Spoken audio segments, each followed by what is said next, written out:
Kawan saya berkata, suaminya buat korban 1 ekor lembu untuk satu keluarga.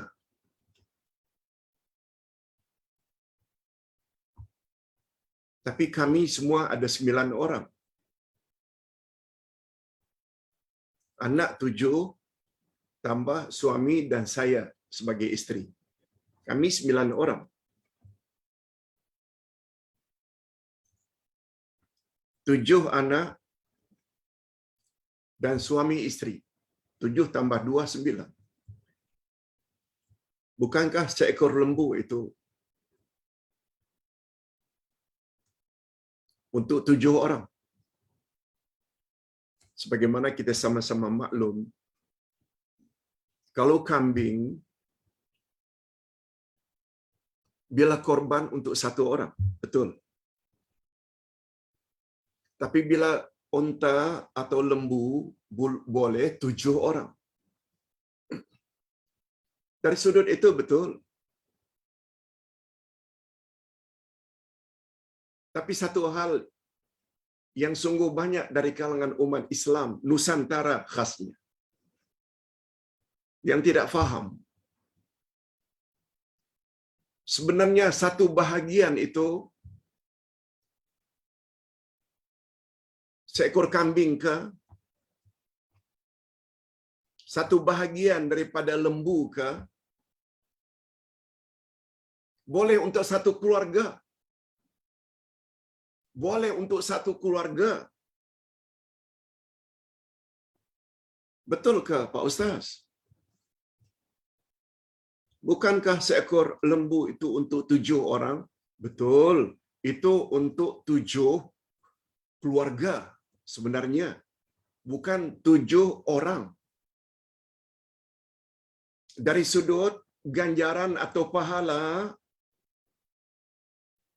1 ekor kambing bila disembelih boleh untuk 1 keluarga. Cover dah. Sebanyak mana pun keluarga kita dalam satu rumah dapat pahala dengan 1 ekor kambing. Atau dengan kata lain, kita masuk, suami kita masuk 1 bahagian dari seekor lembu. 1 bahagian.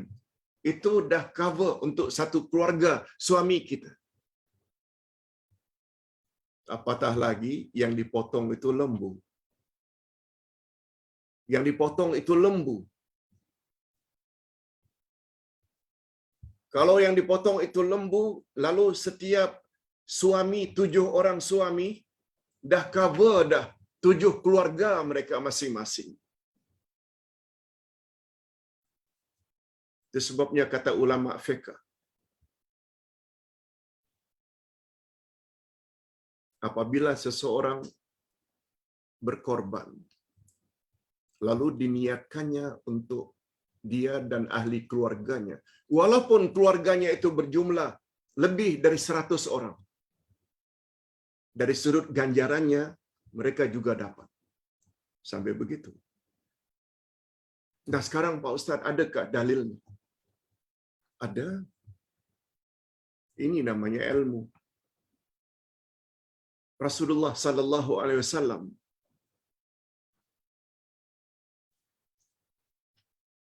menyuruh Aisyah radhiyallahu anha ambil pisau dan asah pisau, asah parang. Lalu kibash, yaitu kambing, dibaringkan. Coba dengar apa kata Rasul. Allahumma taqabbal min Muhammad wa alihi.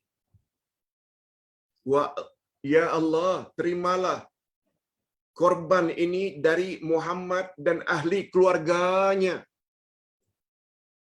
Ya Allah, terimalah korban ini sambil menyembelih atau sebelum menyembelih disebut oleh Nabi. Terimalah ya Allah. Ini adalah korban dari Muhammad dan ahli keluarganya. Itu namanya dalil. Tak ada ulama yang mengatakan itu khas untuk Nabi Muhammad saja. No. Itu sebabnya ulama sampai ada yang berpendapat, walaupun jumlah ahli keluarganya itu sampai 100 orang lebih, semuanya akan dapat ganjaran. Jadi apa yang dibuat oleh orang-orang kita kadang-kadang untuk isteri satu bahagian dari lembu, untuk suami satu bahagian, untuk anak sulung, untuk anak kedua, untuk anak ketiga, untuk uncle, untuk auntie. Sebenarnya tak perlu begitu. Okey. Jadi itu pencerahan dari Ustaz. Allah terima. Jangankan seekor lembu, seekor kambing saja boleh untuk keluarga. Yang kedua, Pak Ustaz, saya buat kerja dalam tandas sambil dengar ceramah online. Sama ada online atau dengar YouTube. Gunakan earphone.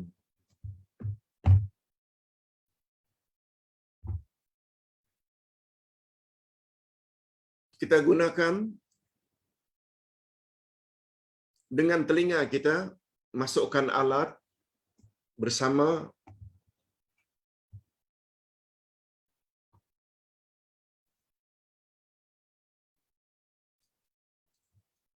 MP3 atau MP4 dalam saku. Kita buat sambil memasak, sambil gosok, tapi kita dengar melalui earphone. Dan terkadang-kadang saya masuk dalam tandas, bersihkan tandas. Tapi karena tidak mau ketinggalan, saya dengar terus. Yang terkadang-kadang saya masuk tandas, bersihkan tandas. Yang terkadang-kadang penceramah yang saya dengar ketika itu saya dalam tandas, baca ayat Quran.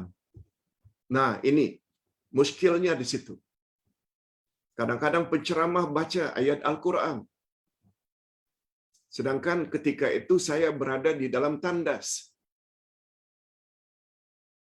Cuma gunakan earphone. Boleh atau tidak, Pak Ustaz? Mohon pencerahan. Hadirin dan hadirat, Al-Quran tidak boleh dibaca. Nama Allah tak boleh disebut dalam tandas. Itu yang datang dari Nabi. Itu sebabnya Nabi Muhammad SAW ada cincin tertulis Allah Muhammad yang menjadi cop bila baginda buat surat. Sahabat buat surat, Nabi kan tak boleh tulis, tak boleh baca. Untuk menandakan keaslian surat itu dari baginda, ada cop. Cop itu pada cincin. Setiap masuk tandas, baginda akan buka cincin yang tertera di dalamnya Allah Muhammad. Bawa Quran, mushaf dalam tandas tak boleh. Tapi kalau sekedar mendengar, tak ada larangan. Hatta apabila kita sedang buang air, kedengaran azan, Allahu Akbar, Allahu Akbar, kita disuruh agar menjawab. Cuma dalam hati. Jangan disebut.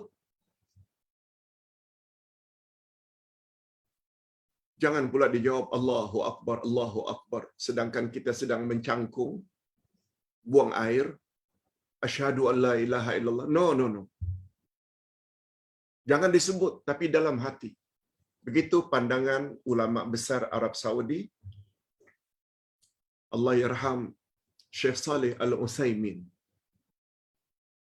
dalam hati,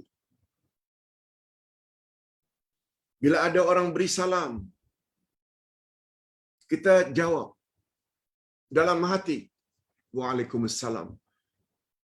Atau kita mendehem. Begitu juga bila ada dalam rumah kita, kita bunyikan CD. Surah Al-Kahfi, Surah Al-Baqarah. Dalam tandas kita dengar. Betul tak? Mendengar itu tidak dilarang. Yang dilarang itu kita membaca Quran di dalam tandas. Nah, sama halnya dengan puan tadi yang begitu berminat untuk tidak ketinggalan maklumat dalam kuliah online atau YouTube, dia dengar ketika itu sedang membersihkan tandas. Tidak jadi masalah. Tidak jadi masalah. Mendengar ya.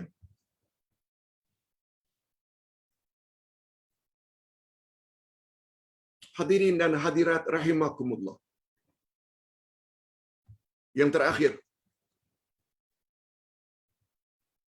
Pak Ustaz, ini soalan yang ketiga. Apakah hukum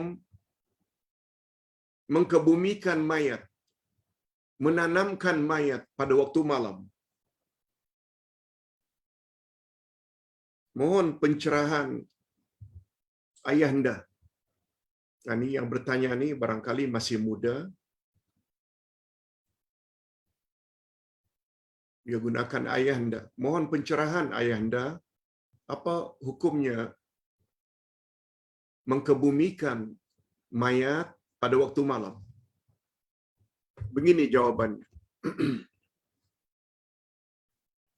Tidak ada larangan dari Nabi sallallahu alaihi wasallam mengkebumikan jenazah siang atau malam, pagi atau petang. Tak ada. Tak ada larangan. Dengan kata lain, menurut Imam Asy-Syafi'i dan jumhurul ulama, majoriti ulama fiqh membolehkan. Dalilnya, pada suatu hari kami sedang berjalan-jalan, tiba-tiba kelihatan ada cahaya di kawasan perkuburan. Begitu kami dekati, baginda Rasul sallallahu alaihi wasallam rupanya sedang mengkebumikan jenazah. Sedang mengkebumikan jenazah. Lalu Nabi katakan kepada kami, tolong kamu sorongkan jenazah itu. Lalu baginda pun letakkan di lubang lahat. Ini bukti Nabi Muhammad sallallahu alaihi wasallam pernah mengkebumikan jenazah pada waktu malam. Malah lebih daripada itu. Lebih daripada itu. Semua khulafaur rasyidin kecuali Sayyidina Ali, Abu Bakar, Umar, Osman, semuanya dikebumikan pada waktu malam. Bukan hanya itu, istri kesayangan Rasul, Aisyah, dikebumikan pada waktu malam. Putri kesayangan Rasul, Siti Fatimah, juga dikebumikan pada waktu malam. Jadi sungguh kuat dalil-dalilnya. Kebolehan kebumikan jenazah pada waktu malam. Cuma ulama fiqh ada yang berpendapat, andai kata atas sebab-sebab tertentu, meninggal pada waktu malam, lalu tidak ada orang yang diajak untuk salatkan jenazah, Sedangkan salat jenazah makin ramai orang yang ikut serta mensalatkan jenazah, makin baik. Lalu kita tunggu siangnya. Tidak jadi masalah. Atau kita kebumikan jenazah pada waktu malam. Kalau tempat itu tidak ada penerangan cahaya yang cukup, sehingga dibimbangkan ketika memandikan jenazah, ketika mengkafankan jenazah menjadi kurang sempurna, boleh kita tunggukan pada waktu siang. Atau menunggu saudara dekatnya yang dalam perjalanan on the way, yang tak sampai lagi pada malam itu. Lalu kita tunggu keesokan harinya, baru kita kebumikan jenazah tersebut. Tapi menjurus kepada apa yang ditanya, apa hukumnya mengkebumikan jenazah pada waktu malam, sepakat para ulama mengatakan, malah jumhur mengatakan hukumnya boleh. Sebab Nabi SAW bersabda, bila ada kematian, laksanakanlah fardu ain sesegera mungkin. Maaf, maksud Ustaz fardu kifayah. Fardu kifayah iaitu kewajiban orang yang hidup 4 perkara. Mandikan, kafankan, salat jenazah, dan ditanam, dikebumikan. Itu fardu kifayah. Makin cepat, makin elok. Itu dulu yang dapat Ustaz sampaikan, mudah-mudahan ada manfaatnya. Kita akhiri dengan doa.